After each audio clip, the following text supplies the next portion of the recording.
On retrouve tout de suite l'invité de la semaine de Radio CHU.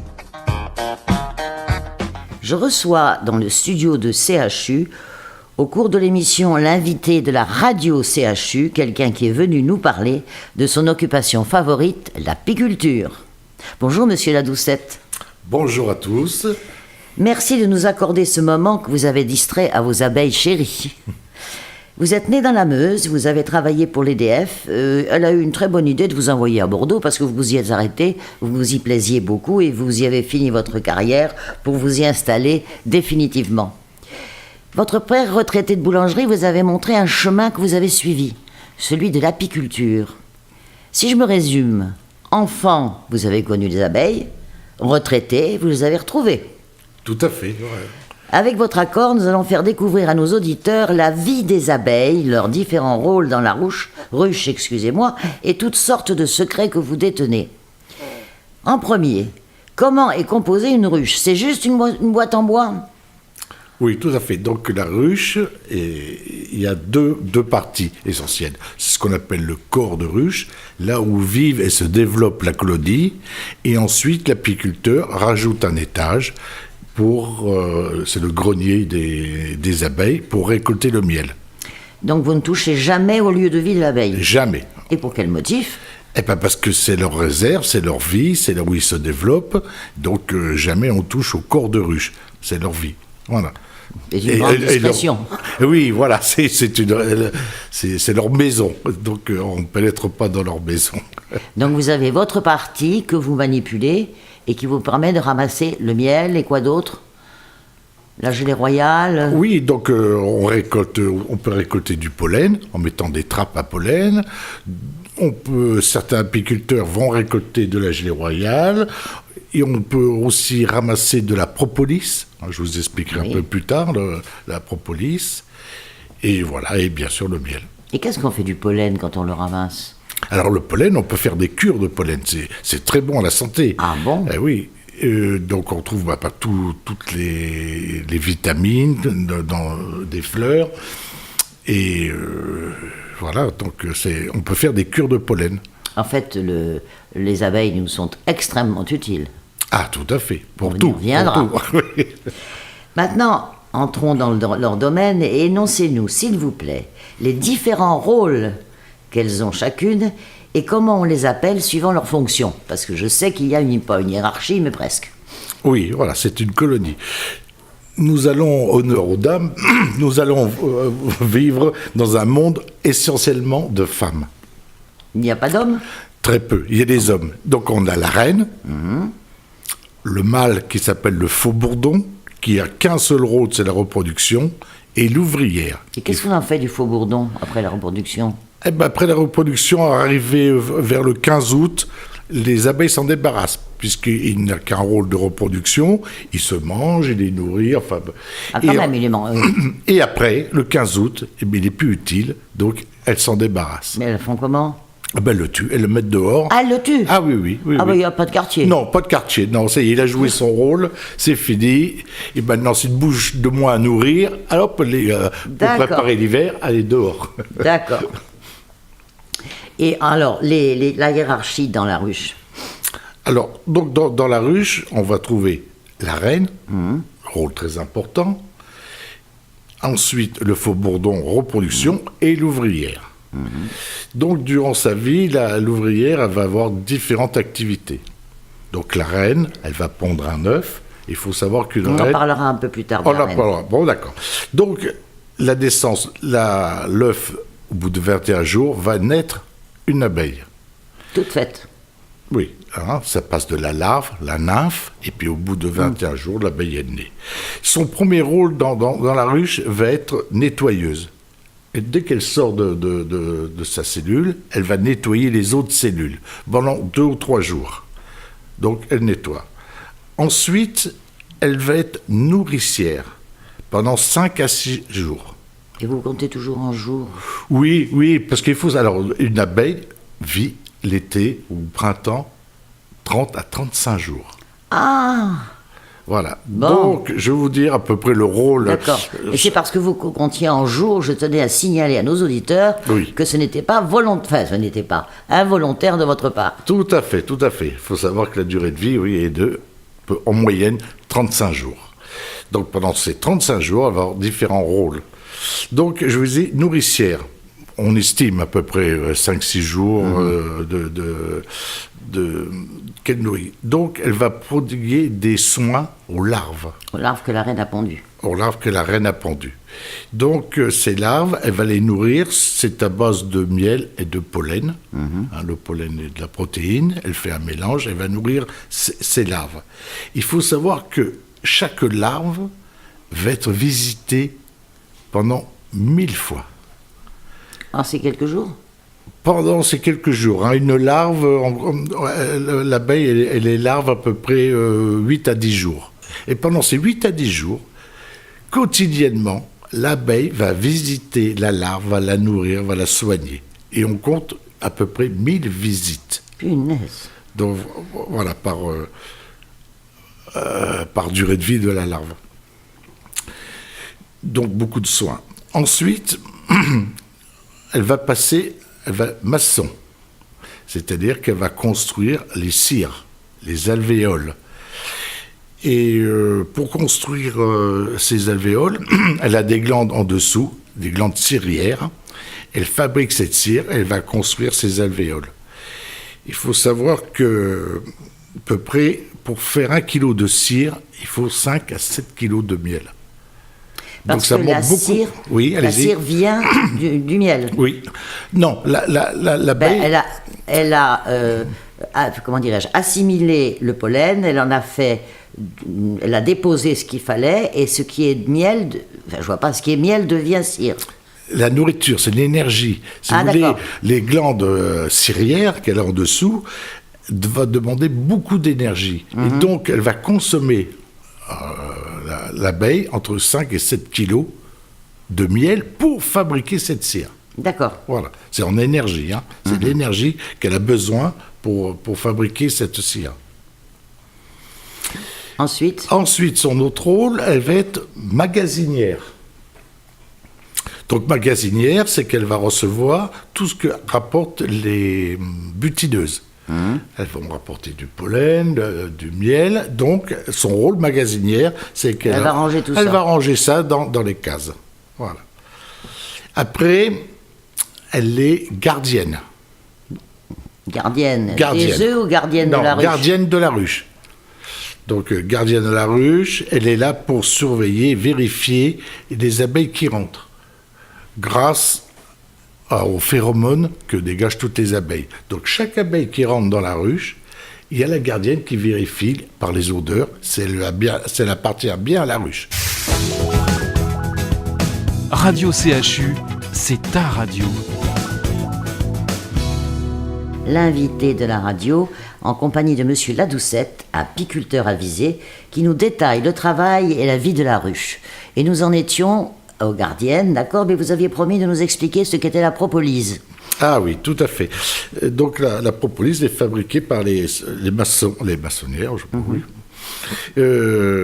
Donc elle fabrique la propolis, c'est issu de la résine des arbres, soit des bourgeons ou des écorces. Et ensuite, elle le malaxe, elle rajoute des anticorps, et cette propolis sert à boucher les trous dans la ruche, mais surtout à assainir la ruche. C'est un antiseptique qui est utilisé aussi en médecine. Ah bon? Oui. Par exemple? Eh ben pour soigner les maux de gorge, pour les plaies aussi. Pour les brûlures peut-être? Les brûlures, exactement. Il faut savoir que les Égyptiens, on a retrouvé des traces de propolis, l'utilisaient pour embaumer les corps. Oui, c'est-à-dire que ça a été découvert il y a très longtemps. Très longtemps, voilà. Et Stradivarius, le fameux Stradivarius... se servait de propolis pour graisser ses archets. Pas tout à fait, mais la propolis rentrait dans la composition de son vernis. Ah, de son vernis. Qui garde toujours secret, mais on sait que la propolis rentre dans sa composition. Voilà. Ensuite... Qu'est-ce qu'elles deviennent? Alors ensuite, on avait gardienne, elles font aussi ventileuses. Ah bon? Voilà, ventileuses a plusieurs rôles. Elles vont maintenir la température dans une ruche qui est l'ordre de 35 degrés. Donc l'été, elles vont faire la climatisation, elles vont chercher de l'eau, elles vont ventiler de l'eau qui va s'évaporer pour descendre la température. Et l'été, c'est le contraire. Elles vont réchauffer la ruche et maintenir 35 degrés. Et aussi, il faut savoir que le miel, une fois qu'il est récolté, on le met dans des alvéoles et il contient beaucoup d'eau. Et elles vont ventiler pour faire évaporer l'eau que contient ce miel. Le miel doit contenir 18% d'eau pour qu'il se conserve bien. Donc voilà, elles ne savent pas le pourcentage, mais elles le font instinctivement. Instinctivement, ils le savent. C'est nous qui avons mesuré ce taux d'eau. Hein. Donc on a vu qu'à chaque fois, le miel était à 18% d'eau. Et ce qui le rend...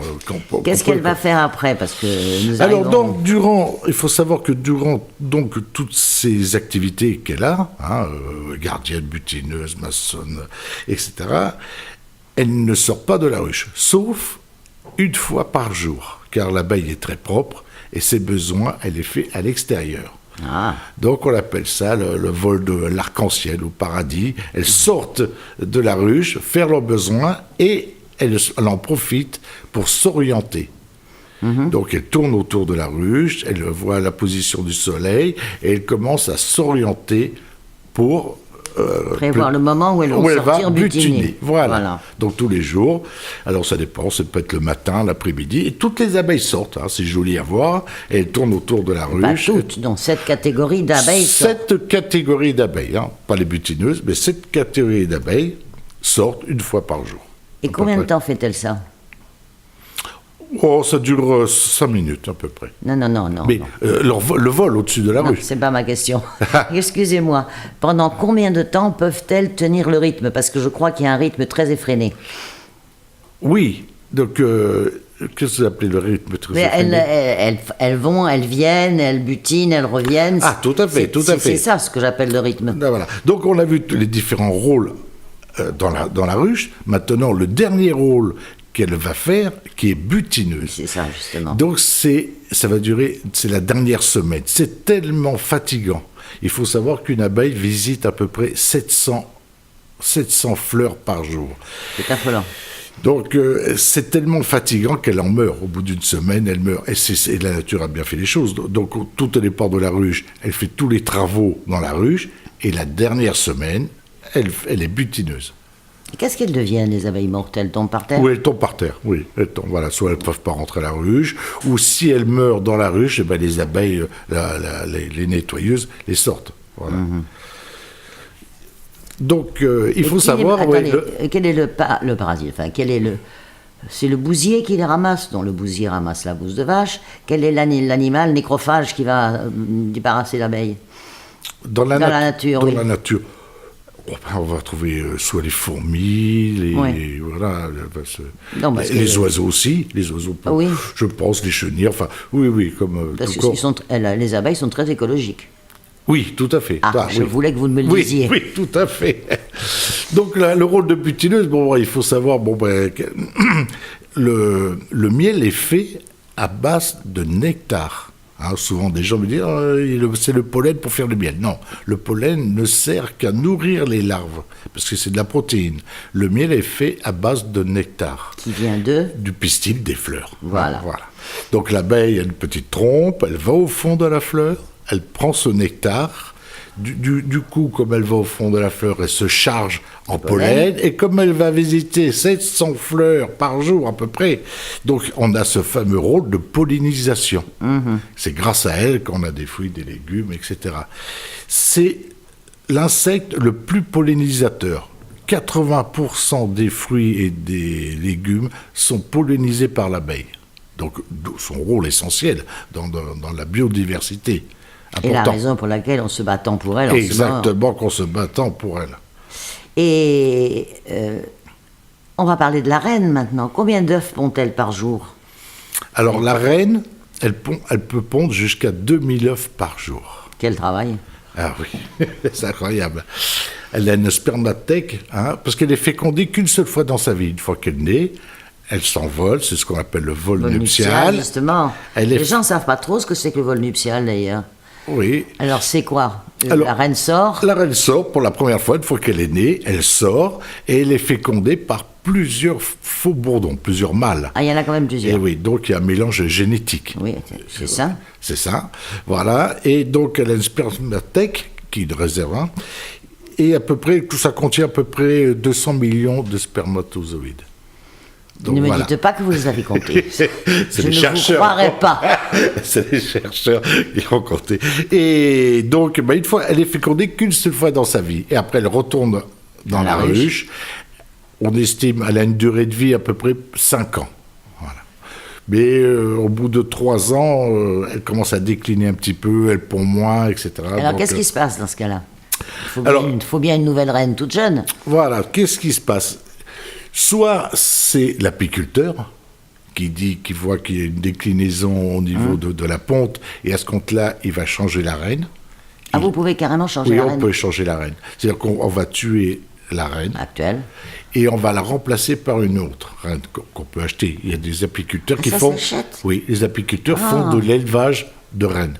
Je ne vais pas rentrer dans le détail, Non, c'est mais complexe. c'est quand même curieux comme métier. Ben oui. Qu'est-ce que vous faites, monsieur? Je suis éleveur de reines d'abeilles. Voilà, c'est une partie de l'apiculteur. Oui, je comprends bien. L'apiculteur économique, mais à côté, il fait son élevage de rennes et il vend des rennes.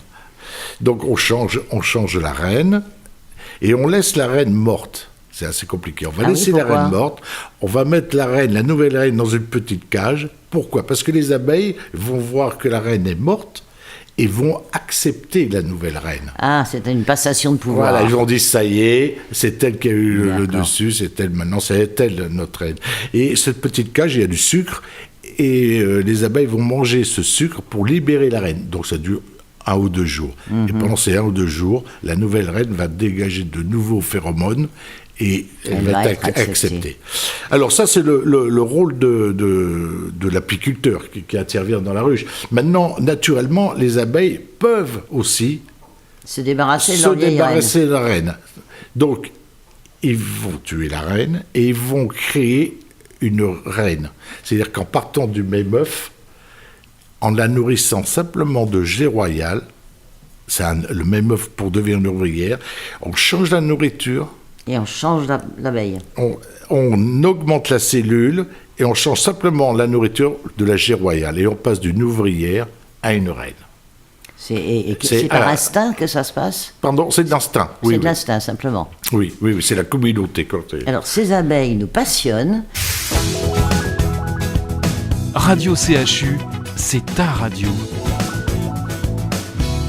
Après ces notes joyeuses qui ne ressemblent pas au vol des abeilles, nous retrouvons notre apiculteur, Monsieur Ladoucette, qui va nous donner quelques détails supplémentaires sur la vie de la ruche.